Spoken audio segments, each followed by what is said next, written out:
Hey guys, welcome to the Perspective channel. If this is your first time here, my name is Claudia. I'm a real estate agent and a mortgage broker here in Atlanta. I release video every week where I share my perspective on a range of topics from real estate to personal finance and business. In today's video, I will go over 7 steps to help you buy your first investment property.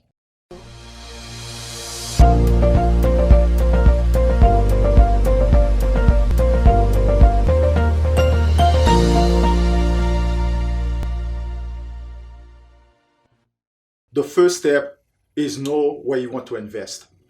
Depends where you are in the country and the price of properties, you may feel that your area may be a bit too expensive for you to invest.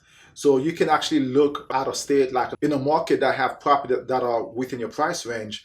Say for instance, if you live in New York or LA or a high price market, you may look like some place like Atlanta, the homes are still fairly cheap. Alabama, different area of the country where you feel you can get the best deal for your money. But at the same time, be mindful before you decide on an area you want to invest. Make sure you do your research that the area line up to the investing strategy that you have in mind, as far as like the expected return you want to earn on your investment. So don't just pick any area because it's cheap, but also do your research to make sure that is this area feasible.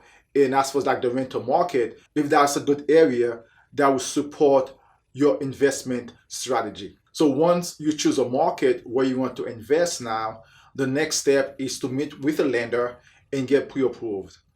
As you guys know, if you're looking to buy investment property, you need at least 20% down payment. Unlike residential property, because you live in a property, there's a less chance of you walking away from the property if you aren't able to pay a mortgage, because at the end of the day, you're not going to be homeless.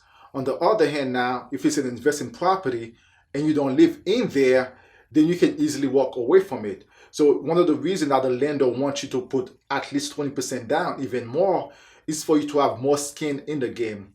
For instance, if you have on a $300,000 property, if you put 20%, that's $60K that you have in there. Very unlikely that at the first sign of trouble that you're going to walk away because you have a lot of money tied up into this investment property. So what they have in mind, the more money you put in there, the more skin you have in the game, the less likely you're going to walk away from things at the first sign of trouble. Another option, if you don't have 20% as a down payment, most people may not have that, especially for a first-time investor. Another option, if you're going to live in a property, once again, you can look into getting FHA financing. I've actually done a video on that. So if you don't have 20% to put down and you're thinking you want to do FHA financing, then you can look into getting like a duplex, a triplex, or a fourplex. So as long as you're going to live in one of the units, then you can use the other units as investing property. So if you get a good deal, there's a possibility that you can live in your unit pretty much rent-free. Once again, that comes to the point where you have to do your research. You have to make sure that you get a good deal when you buy the property and not overpay for that property. So if you're able to do that, you may not get cash flow as expected, but at the same time, there's a possibility that you can live in your particular unit for free while you're in the other units. So once you get pre-approved now, the next step is to learn how to analyze property. When it comes to investing property, unlike residential property, you're not making an emotional decision. This is a business. So when you come to business, you have to make sure that the numbers line up. So if you're going to invest your money into this particular property, you want to earn a good return on your investment. So you have to determine exactly what is a good return for you. So that's like a personal choice that you have to make, a personal decision as far as like, do you expect to get like 10%, 15%, or 8%? That's going to be a decision that you have to make. But the first step is to understand how you're going to calculate as far as like your cash flow, your cash on cash return. I've done a video on that and I will link it at the end of this video. So to give you a better understanding as far as when you come to your cash flow, it's not just taking your mortgage payment minus your expense and you get everything else. But I also list a list of expenses that goes into play, especially once again, if you're gonna hire a property manager and all these other things. when it comes to analyzing your numbers, you got to factor in your insurance. If you're not sure what insurance is going to cost you, just pick up the phone and call insurance company. If you're buying into a community, you have to factor for HOA, maintenance, all this other stuff. There's a list of expenses that are involved in terms of when you have investing property. So make sure that you account for all these expenses and not trying to take any shortcut, because at the end of the day, like I said, it's a business investment, and you want to make sure if you're going to invest your money that you have a good potential of getting a good return on your investment. The fourth step is to meet with a realtor. There are tons of realtors out there. I'm a realtor myself, but when you're looking to invest into property now, it's best to speak with a realtor who specialize working with investors, especially new investors. When you're dealing with investing property, it's a big difference than dealing with residential property. So you want to work with an investor who have experience working with other investors. As you invest, you need someone to kind of help you out, to kind of teach you the game a bit, especially if you're not familiar with the area, kind of give you like a rundown of what to expect or what the market rent gonna be and what you're looking for in terms of the growth. So you're gonna need all that. Just getting like a realtor, or if you, because many people know realtors, you may have friends, family members that are realtors, but once again, this is an investment that you are making. So you want to work with someone that is up to task to help you find a property that's going to make you money. At the end of the day, you are putting your money out there and you expect a return on your money. Just because you're a friend with a realtor does not mean that you're going to hire the person based on some friendship. Speak with different realtors and ask them as far as like what is the level of experience working with especially new investors, and see if they'll be able to kind of help you and kind of teach you, especially the basic as far as like what to look for in all these things, so you don't kind of go in blindly making an investment that you don't fully understand. So once you meet with a realtor now, the realtor will start sending you properties. And back in step 3, because you have practice as far as like know how to analyze property, and you're working with an agent that pretty much know exactly what you're looking for and gonna only send you properties that fit whatever stuff you guys discuss. Now you need to start making offers. Sometimes it may take like 10, 15 offers to get one. So you're just gonna make offers and get a feel of the whole process. The agent will pretty much take care of all the paperwork. You kind of run the numbers and see exactly based on the numbers. In one of the videos that I've done, I got a 1% rule, especially if the property is occupied, or if you can call and see what is the potential rent you can charge. And based on that, you can do a quick analysis to determine whether the property is overvalued or undervalued. So based on that, you can start making offers, and hopefully at some point, your offer will get accepted. So now, once you have an accepted offer, that means both you and the seller have agreed on the price and terms, then you go under contract. So while you're under contract, there's a certain period, normally 5, 7, or 10 business days that both parties have agreed to. So during those periods, that's when you have to do your due diligence. So this is the time where you have to make sure you cross all your T's, dot all your I's. This is investment. And I'm going to keep saying this over and over again. You got to get the emotions out of it. You got to get really specific as far as like, what are you looking for? Have the inspection done.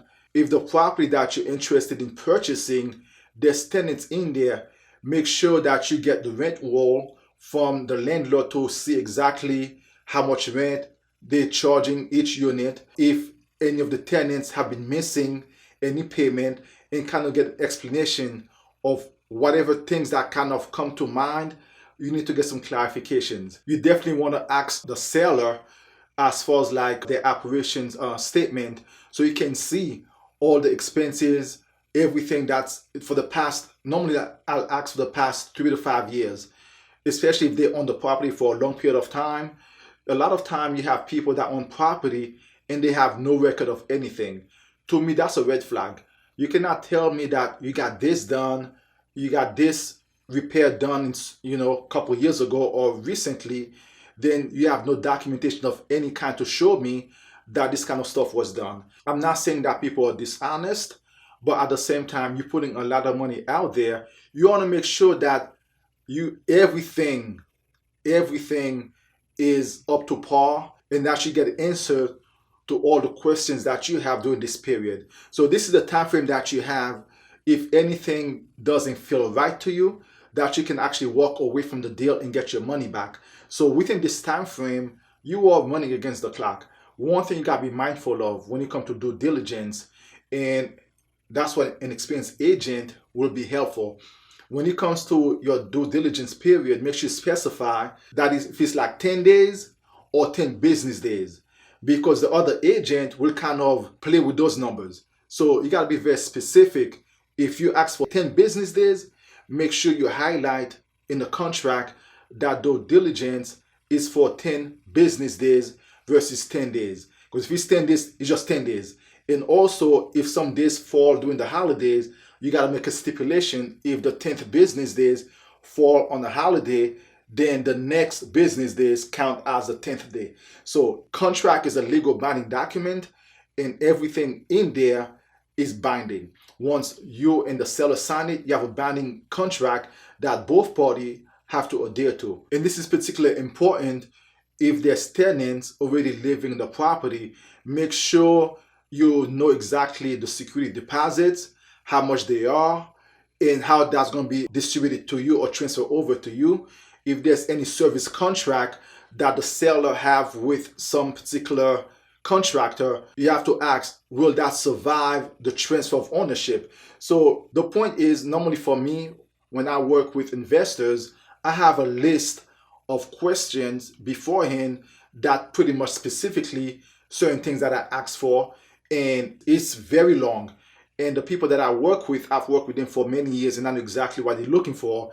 And if they have anything specific they want to add to the list, we'll talk exactly what they want to hear. I mean, they'll ask specifically any particular things that they want to ask based on the report. And also with inspection, you got to pay particular attention for that. Once you get the report, you got to go over everything.